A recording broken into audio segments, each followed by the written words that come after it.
নমস্কার বন্ধুরা, আমি রুমকি নন্দী। আমার ইউটিউব চ্যানেলে তোমাদের আবার স্বাগত।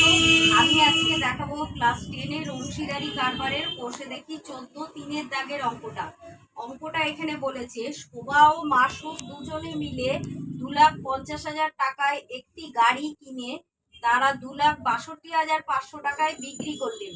গাড়িটি কেনার সময় শোভা ও মাসুদের 1/2 গুণ টাকা দিয়ে থাকলে কে কত টাকা লভ্যাংশ পাবেন হিসাব করে লিখি। তো ফার্স্টে হবে শোভা ও মাসুদ। আমি লিখলাম 2,50,000 টাকায় গাড়িটা কিনেছে, বিক্রি করেছে 2,62,500 টাকা।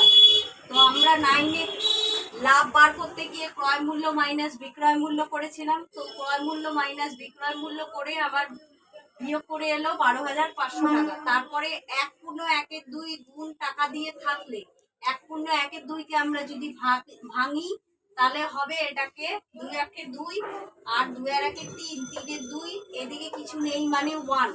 এটাকে বজ্র গুণন করে হলো আমার 3:2। এবার 3 প্লাস 2 তোমরা জানো এইভাবে অনুপাত বার করতে হয়। 3-এর 5 আর 2-এর নিচে 3 প্লাস 2 2-এর 5।